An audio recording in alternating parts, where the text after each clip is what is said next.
Good morning all of you. आज का जो हमारा वीडियो है वो हमने रीट एग्ज़ाम जो पास में आ रहे हैं उसके दृष्टिकोण को ध्यान में रखकर बनाया है। तो चलिए हम ज़्यादा समय नहीं लेते क्योंकि सब पढ़ाई में लगे हुए हैं और रीट में जो भी कट ऑफ आने वाली है उसको निकालने वाले हैं, उससे ऊपर जाने वाले हैं। तो बस हम तैयार होते हैं व्हाइट बोर्ड की ओर चलने के लिए और बात करते हैं कि किस सिद्धांत को कितने नामों से बुलाया जाता है।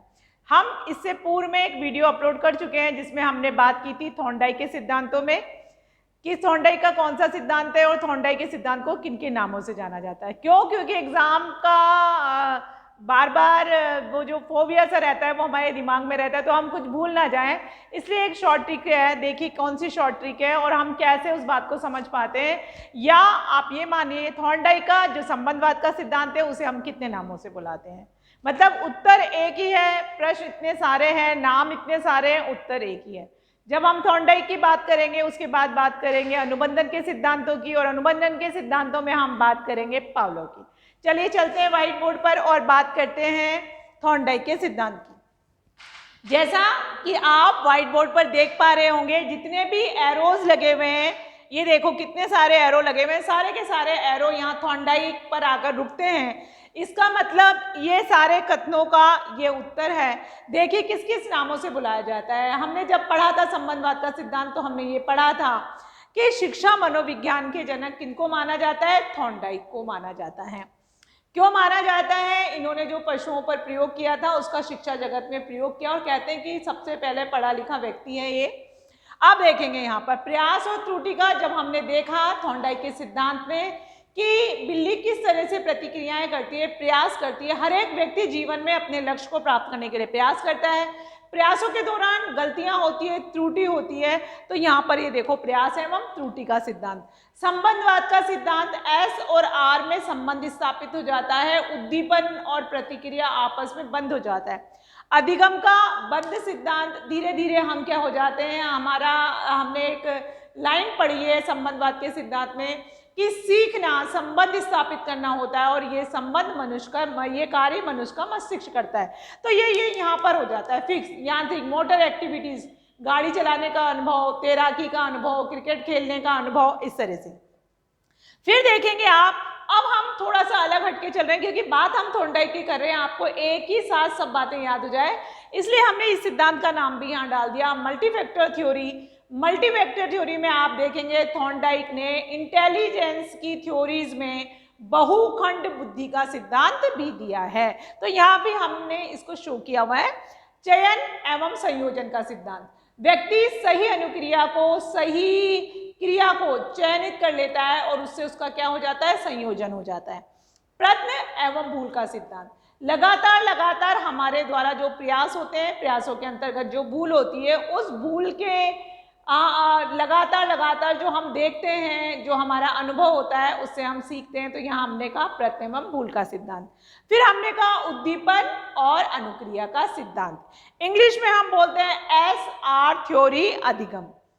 फिर आप देखेंगे, प्रयोग में वापस नहीं दोहरा रही हूँ, बस आपको बता रही हूँ कि बिल्ली ने थॉर्नडाइक का जो सफ़ेद बिल्ली वाला प्रयोग है उसमें आप देखेंगे अंत में उस प्रयोग के आखिरी चरण में इस तरह का स्टेप आता है कि बिल्ली सही अनुक्रिया का चयन करना सीख जाती है, त्रुटियों की संख्या 0 हो जाती है। तो यहाँ देखिए सही अनुक्रिया चयन का सिद्धांत। फिर थॉर्नडाइक ने अपने सिद्धांत को, या थॉर्नडाइक का जो खुद का सिद्धांत है उसको हम आवृत्ति का सिद्धांत भी कहते हैं। आवृत्ति होता है बार बार दोहराना, पुनः पुनः दोहराना। सारे ही सिद्धांतों का जनक किसको माना गया है? थॉर्नडाइक को माना गया है। तो आप ये नाम रट लेंगे, अच्छे से याद कर लेंगे। अगर ये प्रश्न आता है, डेफिनेटली आएगा, अगर आता है तो ये आपको 2 नंबर दिला के जाएगा। चलिए ब्लैक बोर्ड, अपना जो व्हाइट बोर्ड है उसके दूसरे हिस्से पर चलते हैं और बात करते हैं इवान पात्रोविच पावलोव की, जिनको हम शॉर्ट में, बहुत लोकप्रिय नाम है पावलोव, पूरा नाम हम नहीं जानते हैं, नहीं लेना चाहते हैं। तो देखिए पावलोव के सिद्धांत की हम बात करें, मैंने यहाँ पर लिखा है पावलोव सेम कंडीशन अप्लाई हुई है। जितना भी कुछ लिखा हुआ है सारे एरो इस नाम पर जाते हैं, मतलब यहाँ जितने भी कथन है उसका जो आंसर है वो पावलोव है। चलिए पावलोव का हमने पढ़ा क्लासिकल कंडीशनिंग थ्योरी। यदि हम नामों की बात करते हैं, अब पहला नाम लेते हैं शास्त्रीय अनुबंधन का सिद्धांत। जब हम दूसरा नाम लेते हैं तो नाम लेते हैं प्राचीन या पुरातन अनुबंधन का सिद्धांत। फिर हम नाम लेते हैं यहाँ पर संबंध प्रत्यावर्तन का सिद्धांत। फिर हम नाम लेते हैं परंपरागत अनुबंधन का सिद्धांत। फिर हम कह रहे हैं और क्या कह सकते हैं, जैसे हमने थॉर्नडाइक के सिद्धांत में पढ़ा था कि सीखना संबंध स्थापित करना होता है और ये संबंध स्थापित करने का कार्य मनुष्य का मस्तिष्क करता है। ऐसे ही पावलोव के सिद्धांत में हम ये सीखते हैं कि सीखना एक अनुकूलित अनुक्रिया है। यदि सिद्धांत आ जाए कि अनुकूलित अनुक्रिया का सिद्धांत किसने दिया था, तब भी आपका नाम पावलोव ही आएगा। फिर देखेंगे अनुबंधन का सिद्धांत, मतलब कंडीशनिंग की जो थ्योरी है, कहते हैं कि अनुबंधन सिद्धांतों का जनक भी ईपी पावलोव को ही माना जाता है। फिर देखेंगे प्रतिस्थापन, एक उद्दीपक से स्वाभाविक उद्दीपक से अनुक्रिया हटकर अस्वाभाविक उद्दीपक के प्रति जुड़ गई या उससे लग गई, ये देखिए यहाँ पर उसी का नाम है प्रतिस्थापक का सिद्धांत। फिर देखेंगे अनुकूलन का सिद्धांत। मैंने आपको दिवाली वाला एक एग्जाम्पल दिया था जब वीडियो हमने पावलोव पर बनाया था कि कहीं भी यदि हम अलमारी उठा देते हैं, शू रैक उठा देते हैं, फ्रिज को हटा देते हैं, बार बार हमारे कदम हम वहीं पर जाते हैं और फिर वहां जाने के बाद हमें ब्लिंक होता है, हमारी ट्यूबलाइट जलती है कि अरे ये तो हमने उठाकर यहाँ रख दिया, मतलब कंडीशनिंग हो जाती है उस जगह से। अनुबंधन का सिद्धांत।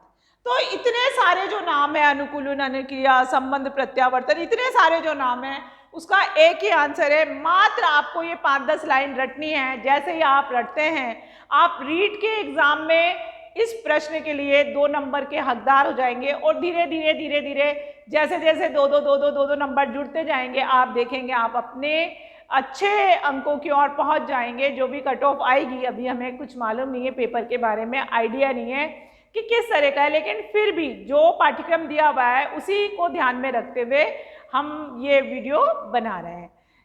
मैं आशा करती हूँ कि आपको ये जो थ्योरी है ये समझ में आई होगी कि हमें फटाफट से नाम याद करने हैं और सिर्फ 2 मिनट में। क्यों? क्योंकि हमने एक और वीडियो डाला हुआ है कि अपनी स्मृति को कैसे तेज बना सकते हैं, आप उसे भी देख सकते हैं।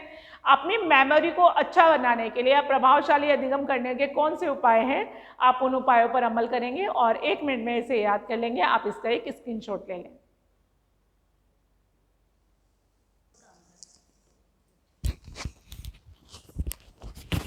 इधर